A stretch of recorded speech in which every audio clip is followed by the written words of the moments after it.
It was just past midnight when Claire's old sedan coughed and sputtered to a stop on the lonely stretch of Ravenwood Road.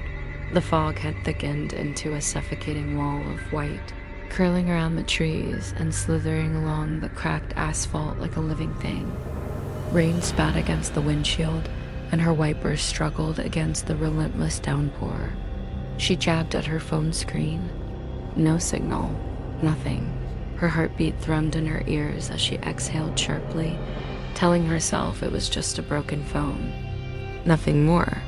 But even as she muttered reassurances, a shiver ran down her spine. The air carried a strange chill, unnatural and persistent, as if the night itself had a pulse. Ahead, a flickering glow cut through the fog. At first, she thought it might be a distant gas station, some tiny beacon of salvation.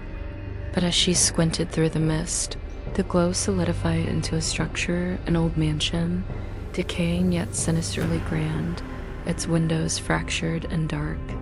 Yet faint golden lights seeped from the cracks, as if the walls themselves were breathing.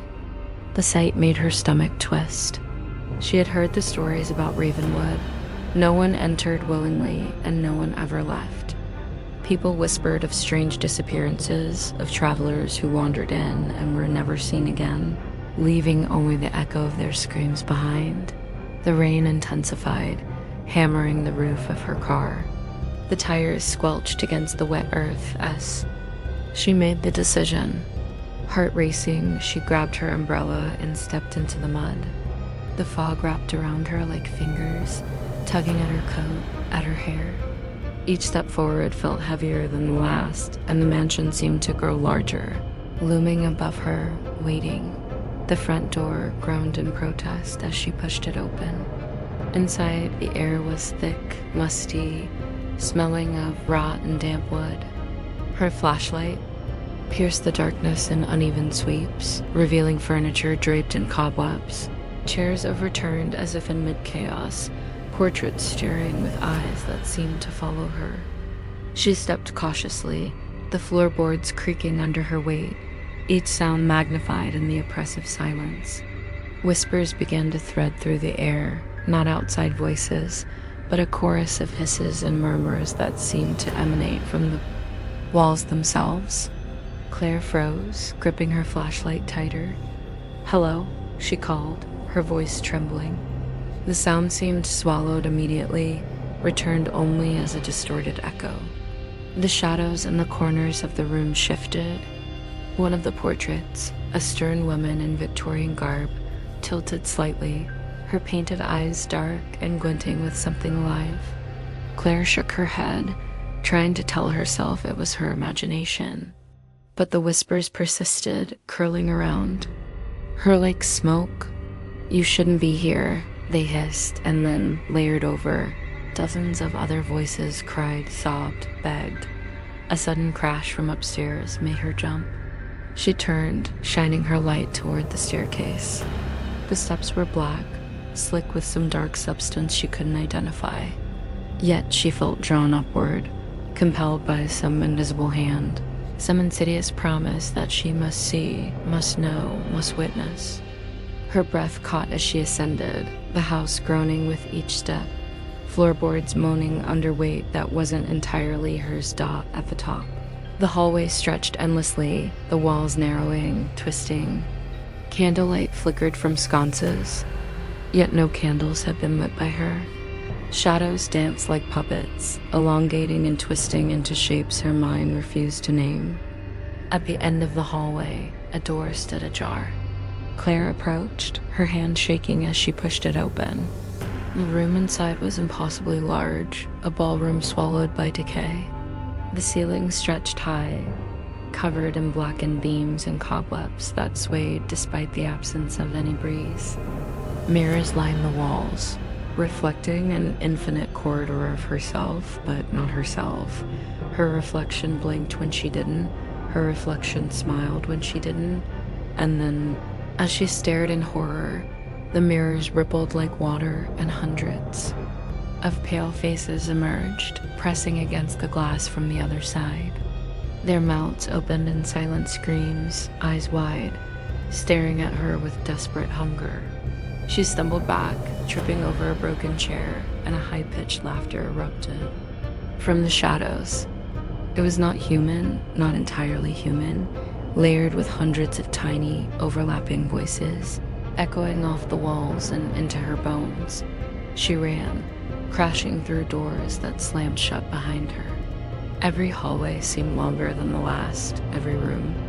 A trap. The whispers became a chant, repeating a single command over and over. Stay. Stay, stay. Panic gripped her throat as she tried to find an exit, any exit, but the mansion had no exits.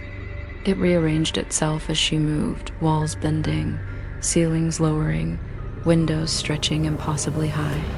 The house was alive, feeding on fear, thriving on the terror she exuded. Claire stumbled into a study, shelves of ancient books towering above her. She grabbed a volume at random, blowing decades of dust into the air. The pages were filled with handwritten notes, detailing others who had entered Ravenwood and never left.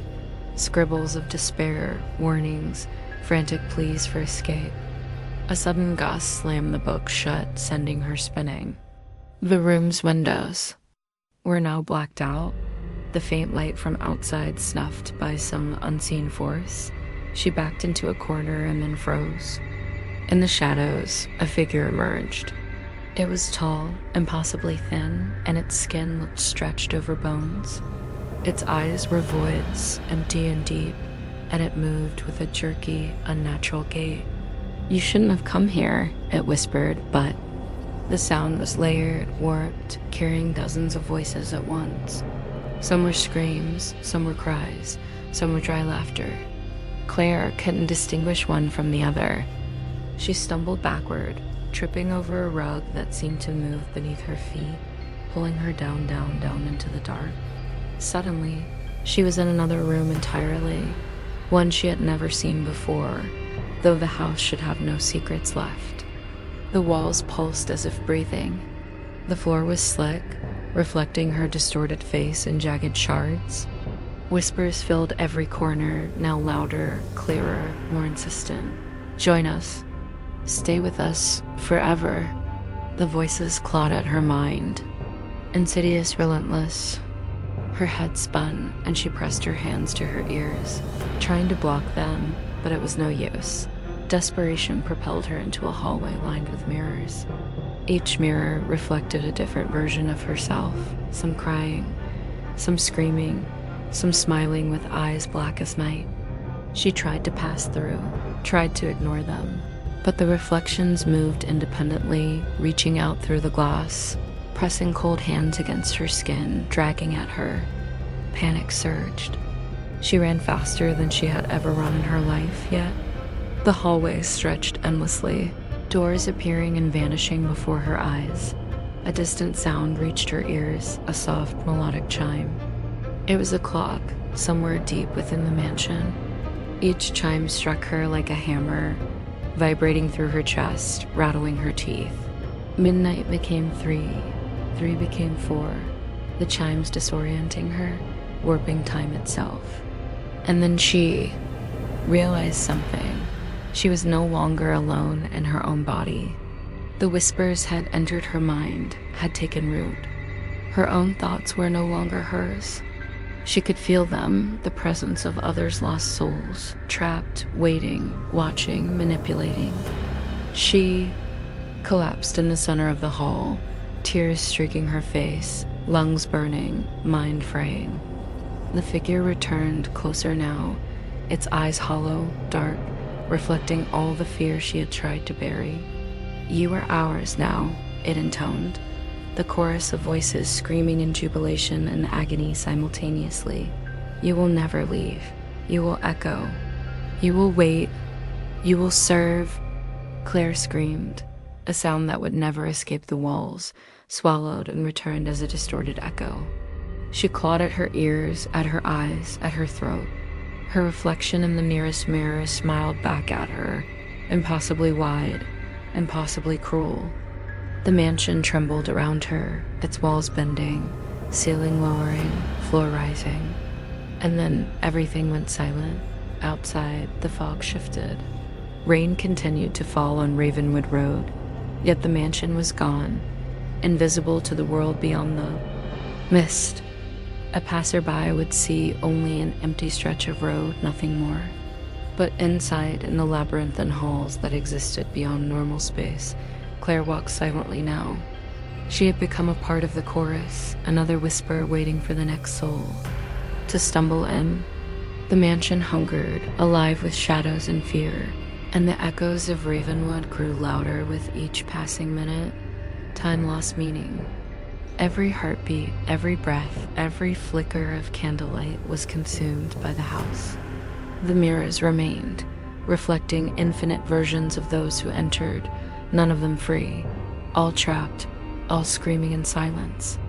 And as the storm outside raged on, the whispers called again into the night, soft and insidious. Come, stay, join us forever. No one ever left Ravenwood, and now Claire was the one calling, guiding, luring, a part of the house itself. Her own laughter, layered with dozens of voices, echoed down the endless hallways, a siren song to the next unsuspecting traveler. The mansion waited, patient, eternal, breathing, hungry dot, and somewhere, deep within, a door creaked open, inviting. Promising, always promising, another soul would arrive. Another story would begin, and the whispers of Ravenwood would continue, relentless, insatiable, and unending. Please like and subscribe channel Fear Frequency for more horror stories. Thank you.